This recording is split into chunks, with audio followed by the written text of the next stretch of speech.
Ngặt nhịp, bên trong một chiếc tổ ấm áp, nằm sâu trong thân cây xôi cổ thụ, có một chú ống thổi nhỏ tên là Apis. Hôm nay là một ngày vô cùng đặc biệt, đây chính là ngày đầu tiên Apis được giao nhiệm vụ quan trọng nhất đời mình, bay ra thế giới bên ngoài để tìm kiếm mắt hoa. Chú cảm thấy trái tim ống nhỏ bé của mình đạp rộn ràng, vừa háo hức lại vừa có chút lo lắng. Thế giới ngoài kia rộng lớn và đầy bí ẩn. Liệu chú có thể tìm thấy những bông hoa ngọt ngào nhất, mang về những giọt mặt tinh túy để góp phần xây dựng tổ ấm của mình không? Apis nhìn những chị ống trinh sát dày dặn kinh nghiệm đang trở về, đôi chân lấm tấm phân hoa vàng óng, lòng đầy ngưỡng mộ và quyết tâm. Sứ mệnh của Apis không chỉ đơn giản là bay đi và tìm kiếm, chú còn phải ghi nhớ con đường, đánh dấu những địa điểm quan trọng, và quan trọng hơn hết là phải biết cách kể lại hành trình đó cho cả đàn. Mẹ ông Chúa đã dạy rằng sức mạnh của đàn ống không nằm ở từng cá thể, mà nằm ở sự đoàn kết và chia sẻ thông tin. Vậy ống mất là ai, nắm giữ một vai trò quan trọng đến vậy? Chúng ta thường chỉ biết đến chúng qua những hù mất ong vàng, óng ngọt lim. Nhưng sự thật là, ống mất, Apis mellifera, còn hơn cả nhà sản xuất mật, chúng là những kiến trúc sư và những kỹ sư nông nghiệp thầm lặng. Mỗi ngày, hàng triệu con ong mất bay ra khỏi tổ, thu thập mật hoa, thu thập phần hoa và vô tình thù phần cho cây trồng. Chúng là cầu nối giữa những bông hoa. Hãy tưởng tượng một thế giới không có ống mật, không có vườn táo chịu quả, không có cánh đồng dâu tây đổ mỏng, nhiều rau củ quả sẽ khan hiếm và đắt đỏ, khoảng 1/3 lượng thực phẩm phụ thuộc vào thụ phần. Ong mật là những người lao động cẩn mẫn nhất, chúng không đòi hỏi lương bổng, không cần ngày nghỉ, làm việc từ sáng đến tối. Ngặt nhịp, tại sao những chú ống nhỏ như Apis lại phải dấn thân vào những hành trình đầy rủi ro như vậy? Ngặt nhịp, tại sao những chú ống nhỏ như Apis lại phải dấn thân vào những hành trình đầy rủi ro như vậy? Ngặt nhịp, tại sao những chú ống nhỏ như Apis lại phải dấn thân vào những hành trình đầy rủi ro như vậy? Câu trả lời rất đơn giản, để tồn tại. Một đàn ống có thể lên tới hàng chục ngàn cá thể, và để nuôi sống cả một thành phố đông đúc như vậy, chúng cần một lượng thức ăn khổng lồ.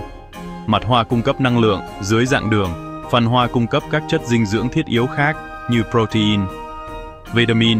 Việc tìm kiếm nguồn hoa không chỉ là để ăn no trong ngày, mà còn là để dự trữ thức ăn cho những ngày đông giá lạnh, hoặc những khi thời tiết không thuận lợi. Sự sống còn của cả đàn phụ thuộc hoàn toàn vào sự thành công của những chuyến đi tìm hoa này. Nhưng thế giới bên ngoài là một nơi rộng lớn và đầy bất trắc. Một cánh đồng hoa có thể nở rộ hôm nay, nhưng ngày mai đã tàn. Sẽ thật lãng phí năng lượng và thời gian nếu hàng ngàn con ong bay tỏa ra một cách vô định để tìm kiếm thức ăn. Thay vào đó, chúng đã phát triển một hệ thống giao tiếp vô cùng tinh vi và hiệu quả.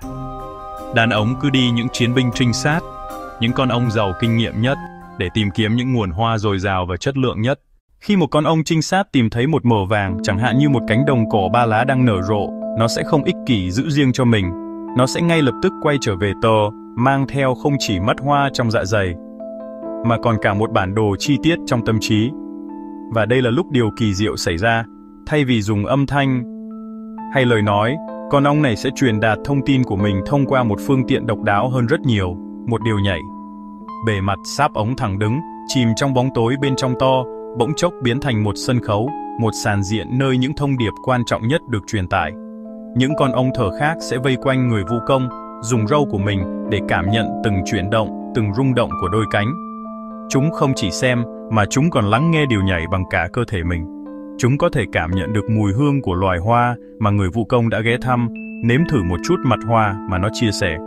Tất cả những thông tin này kết hợp lại, tạo thành một thông điệp hoàn chỉnh và cực kỳ chi tiết.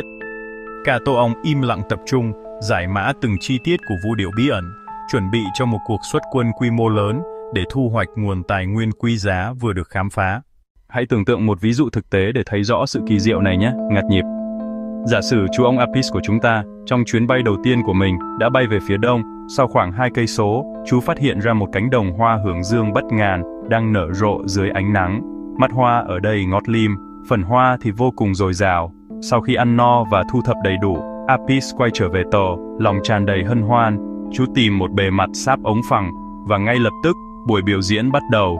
Hàng trăm con ong thở khác vây quanh, háo hức chờ đợi thông tin. Apis bắt đầu điều nhảy lạc đuôi. Nguồn hoa ở khá xa, khoảng 2 cây số. Phần chạy thẳng lạc đuôi của chú sẽ kéo dài trong khoảng 2 giây. Chú lặp đi lặp lại phần này một cách chính xác, nhưng còn phương hướng thì sao? Lúc này, mặt trời đang ở phía nam. Cánh đồng hướng dương nam về phía đông so với tơ, nghĩa là tạo một góc 90 độ về bên trái so với mặt trời. Bên trong tổ ong tối tăm, Apis quy ước hướng thẳng đứng lên trên là hướng của mặt trời, hướng nam. Do đó, đường chạy thẳng lạc đuôi sẽ tạo một góc 90 độ về bên trái so với phương thẳng đứng. Những con ong quan sát không chỉ nhìn đâu, chúng dùng râu chạm vào người Apis. Chúng cảm nhận từng rung động, ghi nhớ góc nghiêng và đem thời gian của điều nhảy. Chúng cũng nếm thử mật hoa hướng dương mà Apis chia sẻ, ghi nhớ mùi hương đặc trưng đó. Chỉ trong vài phút thôi, thông điệp đã được lan truyền. Hàng trăm, rồi hàng ngàn con ong thổ đã nắm được tọa độ chính xác của cánh đồng hoa. Chúng không cần phải bay dò dẫm một cách vô ích nữa. Chúng đã có một bản đồ rõ ràng. Một mệnh lệnh chính xác cho cuộc hành quân. Đây là trí tuệ tập thể. Thông tin của một cá nhân được nhân lên thành sức mạnh của cả cộng đồng. Và rồi, một cảnh tượng hùng vĩ diễn ra. Từng tốp ống thổ túa ra khỏi tố, cùng nhau hướng về một phía. Chúng xác định vị trí mặt trời trên bầu trời, rồi tự động điều chỉnh đường bay một góc 90 độ về bên trái, đúng như điều nhảy đã chỉ dẫn. Chúng bay thẳng tương ứng với quãng đường 2 cây số, và rồi, trước mặt chúng hiện ra một biển vàng rực rỡ của hoa hướng dương. Nhiệm vụ đã thành công mỹ mãn, bản giao hưởng của sự hợp tác đã mang về nguồn sống cho cả đàn. Ngặt nhịp.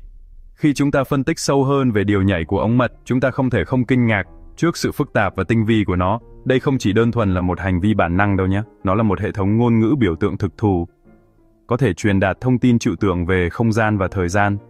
Con ống không chỉ nói có thức ăn, nó còn nói thức ăn ở đâu, xa bao nhiêu, chất lượng như thế nào. Thậm chí, chúng còn có thể cập nhật thông tin nữa. Khi mặt trời di chuyển trên bầu trời, những con ong nhảy múa bên trong to, từ từ điều chỉnh góc của điều nhảy, để phản ánh đúng vị trí hiện tại của mặt trời.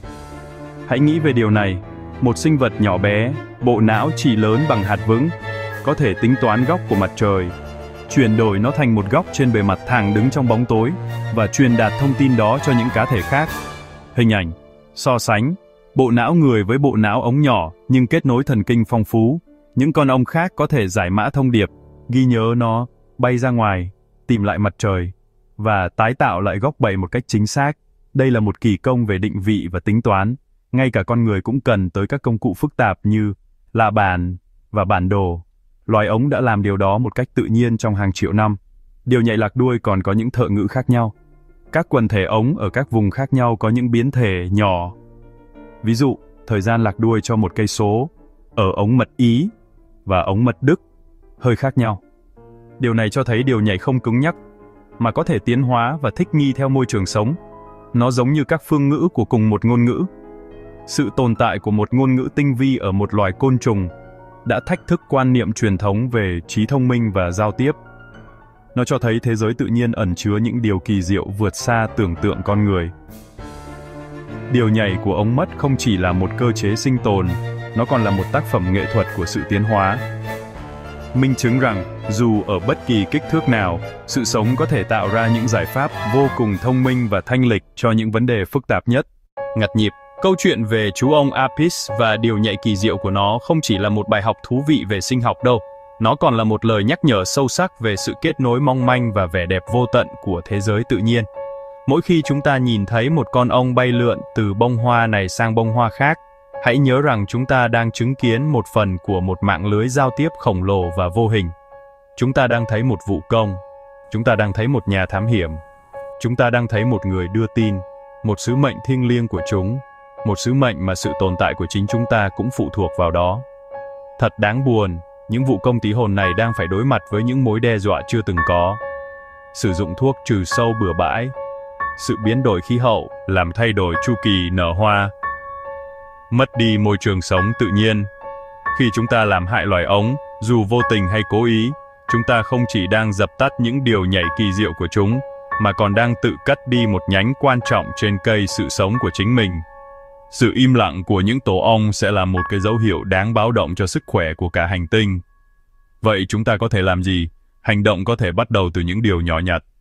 Trồng thêm hoa trong vườn nhà, đặc biệt là các loại hoa bản địa, để cung cấp thức ăn cho ống, hạn chế và tiến tới loại bỏ việc sử dụng các loại thuốc trừ sâu hóa học có hại, ủng hộ những người nông dân thực hành nông nghiệp bền vững, thân thiện với ống, và quan trọng nhất, hãy lan tỏa kiến thức và tình yêu đối với những sinh vật cần mẫn này.